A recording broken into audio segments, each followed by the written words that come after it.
Class 12 modern computer অ্যাপ্লিকেশনের Microsoft Excel 2007 এর যে বেসিক কনসেপ্টের ক্লাসগুলো আমি তোমাদেরকে করাচ্ছিলাম, তার মধ্যে কিছু বেসিক কনসেপ্ট সম্পর্কে আমরা বিভিন্ন ক্লাসে আলোচনা করেছি। আজকে আমি তোমাদের যে বিষয়টা সম্পর্কে আলোচনা করব সেটা হচ্ছে সেলস কমান্ড গ্রুপ এবং সেই সেলস কমান্ড গ্রুপের অন্তর্গত ফরম্যাট সেলস যে অপশনটা রয়েছে সেই অপশনটি। প্রথমে আমি একটা এক্সিস্টিং ফাইলকে ওপেন করে নিয়েছি, যেটা নিয়ে আমি বিভিন্ন ক্লাসে তোমাদেরকে দেখাচ্ছিলাম। সেই ফাইলটাকে ওপেন করে নিয়ে এবারে যেটা আমি করতে চলেছি এখন সেটা হচ্ছে সেলস কমান্ড গ্রুপের অন্তর্গত ফরম্যাট টুলস, এই যে অপশনটা রয়েছে এই অপশনটা। এখানে ইনসার্ট এবং ডিলিটের যে কাজগুলো সেগুলো ঠিক আগের ক্লাসে আমি তোমাদেরকে বলে দিয়েছি, এখন তোমাদেরকে বলবো হচ্ছে ফরম্যাট। দেখো, ফরম্যাট মানে হচ্ছে বিভিন্ন ওয়ার্ডে যেটা আমরা শিখেছিলাম যে ডিজাইন পরিবর্তন করা, লেখার স্টাইল পরিবর্তন করা ইত্যাদি। এখানে ফরম্যাট যেটা মেইনলি করতে হবে সেটা হচ্ছে রো এবং কলামগুলিকে কিরকম ভাবে। প্রথমে দেখা যাক যে এখানে কি কি অপশন রয়েছে। ফরম্যাটের মধ্যে যে অপশনগুলো তোমরা পাবে তার মধ্যে প্রথমে সেল সাইজ, এই যে সেল সাইজ রয়েছে এই যে গ্রুপটা, এই গ্রুপের মধ্যে row height, auto fit row height, এই দুটো হচ্ছে প্রথম অপশন। নেক্সট থাকছে তিনটে option, column width, row, auto fit column width এবং ডিফল্ট উইথ। তাহলে প্রথমে দেখা যাক যে রো হাইট ব্যাপারটা কি। আমি যে কোনো একটা রোতে আছি, এই ঘরটাতে ক্লিক করে নিলাম, অর্থাৎ সেলটায় ক্লিক করে নিলাম। এবারে আমি রো হাইটে আসছি। দেখো, রো হাইট দেখাচ্ছে 15, অর্থাৎ এখানে যে রো এর হাইটটা সেটা হচ্ছে 15 পিক্সেল হিসেবে এটা শো করছে। ওকে, এবারে আমি অন্য কোনো সেলে গেলাম, গিয়ে সেখানেও যদি রো হাইট দেখি একই রকমভাবে রো হাইটটা 15 আছে। যদি আমাদেরকে কোনো সময় প্রশ্নে বলা হয় যে কিভাবে রো হাইটটা পরিবর্তন করব, তাহলে এই 15-এর জায়গায় আমি 20 লিখে দিলাম। এই রোটাকে খেয়াল করবে, 17 নম্বর রো, ওকে করলাম। দেখো 17 নম্বর রো এর কিন্তু হাইটটা ইনক্রিজ হয়ে গেছে। তাহলে এভাবে খুব সহজেই ফরম্যাটে গিয়ে সেখান থেকে রো হাইট থেকে ইনক্রিজ করা যাচ্ছে। এছাড়াও এই যে কোনো রোয়ের যে নাম্বার রয়েছে সেই নাম্বারের পাশে বা নাম্বারের উপরে গিয়ে একবার ক্লিক করে অথবা ডাইরেক্ট রাইট ক্লিক করলে পরে যে মেনুটা আমরা পাবো সেখান থেকে সহজেই আমরা কিন্তু হাইট পরিবর্তন করতে পারি। এই হচ্ছে রো হাইট। এই রো হাইট অপশনও কিন্তু এখান থেকে আমরা পেয়ে যাব। সেই একই জিনিস, রো হাইটে ক্লিক করলে এখানে 15 দেখাচ্ছে, এটা ডিফল্ট হাইট। এই 15কে পরিবর্তন করে আমরা যে কোনো হাইট দিতে পারি। সেক্ষেত্রে আমি এখানে আবার 20 করে দেখিয়ে দিচ্ছি, 20 থেকে ওকে হলো। তাহলে এই যে পার্টিকুলার রোটা ছিল, অর্থাৎ 12 নম্বর রো, এই রো এর হাইটটা কিন্তু চেঞ্জ হয়ে গেছে। এবারে দেখো এই হাইটটা আরও চেঞ্জ করা যায় কিভাবে। এই 12 এবং 13 নম্বর যে রো রয়েছে তার ঠিক মাঝখানে যদি মাউস পয়েন্টারটা নিয়ে যাই, মাউস পয়েন্টারটা কিন্তু চেঞ্জ হয়ে গেছে। এবারে মাউসের পয়েন্টারটা নিচের দিকে ড্র্যাগ করতে হবে। আমি মাউস ক্লিক করে নিচের দিকে ড্র্যাগ করলাম। হাইটটা দেখো খেয়াল করো, পিক্সেলে শো করছে যে কত পিক্সেল। পয়েন্টগুলো কিন্তু 66, 58, এখানে 58 পিক্সেল শো করছে। এবারে আমি ছেড়ে দিলাম। এবারে আবার যদি ফরম্যাট থেকে রো হাইটে যাই, এখানেও কিন্তু এই 43.5 এটাই শো করছে। ওকে, তাহলে এখান থেকে আমরা যে রো হাইটটা পাচ্ছি সেই রো হাইটটা 43.5, ওখান থেকেও কিন্তু যখন আমি করছি তখনও কিন্তু 43.50 শো করছে। ওকে, বোঝা গেল। এবারে এইভাবে রো হাইটটা বাড়িয়ে দিলাম। এবারে পরের অপশনটায় আসছি, দেখো সেটা হচ্ছে অটো ফিট রো হাইট, অর্থাৎ এই যে নীলোৎপল ব্যানার্জি লেখা রয়েছে এই লেখাটার জন্য কিন্তু এতখানি রো হাইট প্রয়োজন নেই। যতখানি দরকার ঠিক ততখানি রো হাইট করব। কিভাবে করব? রোটা সেলটা এখানে রাখা রয়েছে, এবার ফরম্যাটে যাচ্ছি, অটো ফিট রো হাইটে ক্লিক করলাম। অটোমেটিক্যালি কিন্তু জায়গাটা যতখানি দরকার ছিল ততখানি জায়গায় নিয়ে নিল। বোঝা গেল। এই যে এইচএস এক্সামিনেশন রয়েছে, আমি যদি এখানে ফরম্যাটে গিয়ে অটো ফিট রো হাইট করি, এটা অটো ফিট করা রয়েছে বলে যতখানি দরকার ততখানি নিয়ে নিয়েছে। তাহলে এভাবে আমরা যে কোনো সেলের এগেনস্টে যে কোনো রোয়ের জন্য আমরা অটো ফিট রো হাইট করতে পারি। এরপরে আসছে কলাম উইথ। যে কোনো একটা কলামে আমি থাকি, এই কলামটায় আছি কে কলাম। কে কলামের এটা হচ্ছে 8 নম্বর, অর্থাৎ K8 সেলে আছি। এবার ফরম্যাটে গেলাম, সেখান থেকে কলাম উইথে গেলাম। দেখো কলাম উইথ কত দেখাচ্ছে এখানে, 12.71 দেখাচ্ছে, 12.71। এবারে ডিফল্ট কলাম উইথ তাহলে কত? তাহলে যে কলামগুলোকে আমি কোনো চেঞ্জ করিনি, যদি সেই কলামে আমি চলে যাই, অর্থাৎ এই কিউ কলাম, তাহলে এখানে কিন্তু কলামের যে উইথটা রয়েছে সেটা হচ্ছে 8.43। এটা হচ্ছে ডিফল্ট কলাম উইথ। বোঝা গেল। তাহলে এটাকে আমি ক্লোজ করে দিচ্ছি। এবারে যদি আমরা চাই যে কলামের উইথটা একটু পরিবর্তন করব, তাহলে একই রকমভাবে ফরম্যাটে এসে এখানে যে কলাম উইথ রয়েছে এখানে সংখ্যাটা পরিবর্তন করে যে কোনো সংখ্যা লিখে দিতে পারি। আমি 10 লিখে দিলাম, কলামের উইথটা কিন্তু চেঞ্জ হয়ে গেল। আবার যেভাবে রোয়ের ক্ষেত্রে হাইটটা বাড়িয়েছিলাম ঠিক একই রকমভাবে এই কিউ আর আর কলামের মাঝখানে যদি মাউস পয়েন্টারটা নিয়ে যাই, মাউস পয়েন্টারটা কিন্তু চেঞ্জ হয়ে যাচ্ছে। এবারে যখন চেঞ্জ হলো তখন মাউসটা ক্লিক করে ড্র্যাগ করলে কিন্তু উইথটা চেঞ্জ হয়ে যাবে। ঠিক আছে, তাহলে এইভাবে আমরা কলামের উইথ এবং রোয়ের হাইট দুটোই কিন্তু চেঞ্জ করতে পারছি। তাহলে দুটো জিনিস তোমরা শিখে গেলে, রোয়ের হাইট এবং কলামের উইথ। আর একটা ব্যাপার যেটা, সেটা হচ্ছে রোয়ের ডিফল্ট হাইট কত এবং কলামের ডিফল্ট উইথ কত, সেটাও কিন্তু তোমাদের মাথায় রাখতে হবে। যেটা কলামের ক্ষেত্রে পেয়েছিলাম হচ্ছে 8.43 আর রোয়ের ক্ষেত্রে যেটা ছিল হচ্ছে 15। ঠিক আছে, এবারে ফরম্যাটে আবার আসছি। ডিফল্ট উইথ আমাদের হয়ে গেছে, এবারে আসছি হচ্ছে হাইড এবং unhide, hide and unhide. Hide আনহাইডের মধ্যে তোমরা যে অপশনগুলো পাবে, এখানে 3টে অপশন, এখানে 3টে অপশন, তার মধ্যে লাস্ট অপশনটা ইনভ্যালিড হয়ে আছে, পরে এটা অ্যাক্টিভ হবে। ফার্স্টে আমি আসছি হাইড রোজ। দেখো, রোজ হাইড করা বলতে আমাদের এখানে প্রচুর রো রয়েছে, এই রোগুলোর মধ্যে থেকে যে কোনো একটা বা একাধিক রোকে আমরা হাইড করতে পারি। যদি আমি মনে করি যে আমি 9 নম্বর এই রোটাকে সিলেক্ট করেছি, এবারে ফরম্যাটে গেলাম, সেখান থেকে হাইড অপশানে গিয়ে হাইড রোজ করলাম, তাহলে পরে কি হবে, দেখো 9 নম্বর রোটা কিন্তু এখান থেকে হাইড হয়ে গেছে, 8-এর পরে 10 নম্বর রো এসছে। ঠিক একই রকমভাবে আমি যদি মনে করি 12, 13, 14, 15 এই 4টে রো নাম্বারকে আমি হাইড করে দেবো, অর্থাৎ এই রোয়ের ডেটাগুলো দেখা যাবে না, তাহলে একই রকমভাবে এখান থেকে হাইড আনহাইডে এসে হাইড রোজ করতে পারি। দেখো 11-এর পরে কিন্তু 16 অর্থাৎ 16 শো করছে, মাঝখানেরগুলো কিন্তু হাইড হয়ে গেছে। এবারে যেগুলো হাইড হয়ে গেছে সেগুলোকে আনহাইড করব কি করে, আবার চলে যাব ফরম্যাট, একই জায়গায়, সেখান থেকে দেখো নিচে আনহাইড রোজ রয়েছে, তাহলে এবার আমাদের আনহাইড রোজ অপশানে ক্লিক করতে হবে। যখনই ক্লিক করলাম কিছু কি হলো, কিছু হয়নি, তাহলে আমাকে কি করতে হবে, আমি এই 8 এবং 10 এই দুটোকে সিলেক্ট করলাম, ফরম্যাটে গেলাম, হাইড থেকে এলাম, আনহাইড রোজ করলাম, 8-10-এর মাঝখানে 9 নম্বর রোটা ছিল সেটা কিন্তু আনহাইড হয়ে গেছে।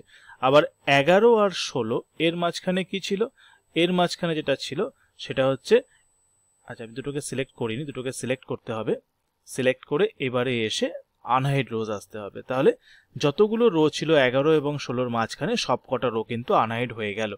তাহলে আবার আরেকটা প্রসেস দেখিয়ে দিই। আমি যদি মনে করি এখান থেকে 6কে বা 7কে দুটোকে একসাথে করি, সিলেক্ট করলাম, এই দুটোকে হাইড করব, এই অপশানে যাব না, না গিয়ে এখানে রাইট ক্লিক করলাম, রাইট ক্লিক করে দেখো এইখানে হাইড অপশান চলে এসছে, তাহলে হাইড করলাম, 5-এর পরে 8 এসছে। ঠিক একই রকমভাবে 11 থেকে শুরু করে আমি 20 অবধি যে কটা রয়েছে রো সব কটাকে হাইড করে দিলাম, তাহলে এইভাবেও হাইড করা যাচ্ছে। আনহাইড করতে গেলে ঠিক একই ব্যাপার, আগের রো নাম্বার এবং পরের রো নাম্বারটাকে সিলেক্ট করতে হবে, রাইট ক্লিক করতে হবে, আনহাইড করতে হবে। এই আগের এবং পরের রো নাম্বার সিলেকশনের ব্যাপারটা এই কারণেই যে আমার দেখা গেল একটা শিটের মধ্যে অনেকগুলো রোকে হাইড করা রয়েছে, কিন্তু আনহাইড যখন আমি করতে চাইছি আমি সমস্ত রোকে আনহাইড করব না, তাহলে যেটুকুকে আনহাইড করব তার আগের নাম্বারটা এবং পরের নাম্বারটা সিলেক্ট করো, রাইট ক্লিক করো, আনহাইড করো, সেইটুকু আনহাইড হয়ে যাবে। তাহলে এভাবে তোমরা হাইড এবং আনহাইড করতে পারছো রোকে। ঠিক একই রকমভাবে যে কোনো কলাম, ধরা যাক এই কলামটা যেখানে অপশনাল ইলেকটিভ রয়েছে, ফরম্যাট থেকে একইভাবে এসে হাইড কলামস রয়েছে, এখান থেকে ক্লিক করলে হাইড হয়ে যাবে, অথবা এই যে কলামটা এর উপর রাইট ক্লিক করে একইভাবে হাইড অপশান পাওয়া যাবে, সেখান থেকে হাইড করলেও হাইড হয়ে যাবে। দেখো একটা কিন্তু হাইড হয়ে গেছে। ঠিক আছে, এবার এই যে এই অংশ দুটো কে আর এম কে সিলেক্ট করে আনহাইড করলাম, মাঝখানে এল কলামটা কিন্তু চলে এলো। একই রকম প্রসেস যেটা আমরা রোয়ের ক্ষেত্রে পেয়েছিলাম, এখানে কলামের ক্ষেত্রেও ঠিক একই প্রসেসই পাবো, একইভাবে কাজটা করতে হবে। এরপরে রয়েছে হাইড আনহাইডের মধ্যে হাইড শিট, অর্থাৎ এই যে শিটটা নিয়ে আমি কাজ করছি সেটা হচ্ছে আমার এখানে শিট 1, তারপরে শিট 2, শিট 3, 3টে বাই ডিফল্ট শিট রয়েছে। আমি চাইছি যে আমার শিট 1টাকে হাইড করব, তাহলে কি করব, হাইড শিটে ক্লিক করব। দেখো শিট 1টা ক্লোজ হয়ে গেছে, এখন এখানে শুধুমাত্র শিট 2 এবং শিট 3 এই দুটো শিটই শো করছে। তাহলে আবার ওটাকে নিয়ে আসতে হবে, ফরম্যাটে চলে যাও, ফরম্যাটে গিয়ে আনহাইড শিট করো। এবার এখানে একটা ছোট্ট ডায়ালগ বক্স দেখাবে, সেটা হচ্ছে আনহাইড, অর্থাৎ আমি যদি 2-3টে শিটকে একসাথে হাইড করি, আচ্ছা সেটা করে আগে দেখিয়ে দিই। আমি শিট 2কেও হাইড করবো, আর একটা প্রসেস দেখিয়ে দিই। শিট 2-র উপর রাইট ক্লিক করলাম, সেখান থেকেও হাইড করলাম, তাহলে এখান থেকে একই রকমভাবে এখান থেকেও করা যাচ্ছে, আবার এই ফরম্যাট অপশান থেকেও করা যাচ্ছে। এবারে আনহাইডে যাব, এই আনহাইড শিট এখানে ক্লিক করলেও যে অপশান পাওয়া যাচ্ছে আনহাইডের, ঠিক একই রকমভাবে শিট 3 এর উপরে ক্লিক করে আনহাইড করলেও ঠিক ওই একই জিনিস পাওয়া যাচ্ছে, আনহাইড শিট। দেখো দুটো শিট রয়েছে কিন্তু, শিট 1 শিট 2। যে শিটটাকে আনহাইড করতে চাও সেই শিটটা সিলেক্ট করো, ওকে করো, শুধুমাত্র সেই শিটটাই কিন্তু আনহাইড হবে। আবার এখান থেকেও যদি করতে চাই ঠিক একই রকমভাবে শিট 2 রয়েছে, ওকে করে দিলাম, শিট 2ও কিন্তু আনহাইড হয়ে গেল। তাহলে এইভাবে তোমরা শিট হাইড এবং আনহাইড করতে পারছো। এছাড়া আর কি অপশন রয়েছে, রিনেম শিট। রিনেম শিট মানে এই যে শিট 1 এর নামটা পরিবর্তন করতে পারবে। রিনেম শিটে ক্লিক করলাম, দেখো শিট 1 এর এখানটা সিলেক্ট হয়ে গেছে, আমি এখানে ABC লিখে দিলাম, তাহলে শিট 1 এর নাম কিন্তু চেঞ্জ হয়ে গেল। যেটা আগে ছিল হচ্ছে শিট 1, এখন সেটা হয়ে গেল হচ্ছে ABC। তাহলে এখান থেকেও করা যায়, অথবা এটার উপর রাইট ক্লিক করে সেখান থেকেও তোমরা রিনেম অপশন পাবে। নেক্সট আমরা আসি পরের অপশনটায়। রিনেম হয়ে গেছে আমাদের move or copy sheet. Move or copy শিটে ক্লিক করলে মুভ অর কপি এই ছোট্ট ডায়ালগ বক্সটা তোমাদের কাছে চলে আসবে। এক্সেল যে শিটটা নিয়ে কাজ করছো, যে ওয়ার্ক বুকটা নিয়ে কাজ করছো, তার নামটা এখানে শো করছে। এবারে বলছে যে শিটটা, ধরো শিট 2, তাকে তুমি কার আগে নিতে চাও, শিট 2 আগে নেবে না শিট 3 আগে নেবে। আমি চাইছি যে মুভ টু এন্ড, মানে একদম শেষে সরাবো, অর্থাৎ শিট 1টা সবার শেষে যাবে, বাকি শিট 2 শিট 3 যেমন ছিল তেমন থাকবে। ওকে করে দিলাম, দেখো শিট 1 সবার শেষে চলে এসছে। ঠিক একই কাজগুলো এই শিট 1 এর উপর ক্লিক করে মুভ অর কপি এখান থেকেও কিন্তু করা যেতে পারে। ঠিক একই রকমভাবে এবার শিট 1টা সবার শেষে রয়েছে, আমি শিট 3 আগে নেবো, তাহলে বিফোর শিট 3, ওকে করলাম, দেখো শিট 3 আগে চলে গেছে। আবার এটাকে রাইট ক্লিক করলাম, মুভ অর কপি করলাম, শিট 2 এর আগে নেবো, ওকে করলাম, একদম আগে চলে গেল। তাহলে এইভাবে আমরা এগুলোকে মুভ অর কপি করতে পারি। আচ্ছা, মুভ হলো, এটা কপিটা হয়নি, রাইট ক্লিক করলাম, মুভ অর কপিতে গেলাম, ক্রিয়েট এ কপি, এই অপশনটা ক্লিক করলাম, ওকে করলাম। তাহলে কি হলো, দেখো শিট 1 এর আগে কিন্তু শিট 1 2 বলে আর একটা শিট চলে এলো। তাহলে এইভাবে আমরা যে কোনো শিটের কিন্তু কপি করতে পারি। এবার এই শিটটাকে আমি ডিলিট করব, তাহলে এই অপশনে চলে যাই, ফরম্যাট, এখান থেকে, আচ্ছা মুভ অর কপি এখান থেকে না করে আমি এখান থেকে দেখাচ্ছি, এই শিট অপশনে এলাম, এখান থেকে দেখো ডিলিট অপশন রয়েছে, ডিলিটে ক্লিক করলাম, ডিলিটের অপশনে চাইবে আর একবার, ডিলিটে ক্লিক করলে শিট 1 এর যে কপি ছিল সেটা ডিলিট হয়ে গেছে। তাহলে এভাবে কিন্তু তোমরা শিট নিয়ে কাজ করতে পারো। এছাড়া কি কাজ করা যাচ্ছে শিট নিয়ে, শিটের ট্যাব কালার, অর্থাৎ এই যে শিটের ব্যাকগ্রাউন্ডের যে কালারটা রয়েছে, শিট 2 শিট 3 লেখা রয়েছে, এই কালারগুলো চেঞ্জ করতে পারো। আমি শিট 3তে দেখিয়ে দিচ্ছি, ফরম্যাটে চলে যাও, ট্যাব কালারে গিয়ে সেখান থেকে আমি যদি রেড কালার চুজ করি, এবারে দেখো শিট 2তে যখন যাব, শিট 3 এর কিন্তু ট্যাবের কালারটা রেড হয়ে গেছে। এরকমভাবে যে কোনো শিটের কালার এখান থেকেও চেঞ্জ করা যাবে। যেমনভাবে ট্যাব কালার করেছিলাম একই রকমভাবে আমি যদি মনে করি এটাকে ব্লু কালার করব, তাহলে যে কালারটা চুজ করব সেই কালারটাই চলে আসবে। এইভাবে যে কোনো শিটের ট্যাবের কালার চেঞ্জ করা যায়। তাহলে এখান থেকে আমাদের ট্যাব কালার অবধি হয়ে গেছে। লাস্ট যে আমরাটা, এখানে আরও অনেক অপশন আছে যেগুলো তোমরা প্র্যাকটিস করে নেবে। এরপরে যেটা আমরা শিখবো সেটা হচ্ছে প্রোটেক্ট শিট, অর্থাৎ কোনো শিটকে প্রোটেক্ট করে দেওয়া পাসওয়ার্ডের মাধ্যমে। প্রোটেক্ট করলে কি হবে, কেউ এটাকে মডিফাই করতে পারবে না। প্রোটেক্ট শিট অপশনে ক্লিক করতে হবে, ক্লিক করার পরে বলছে যে কি পাসওয়ার্ড দেবে।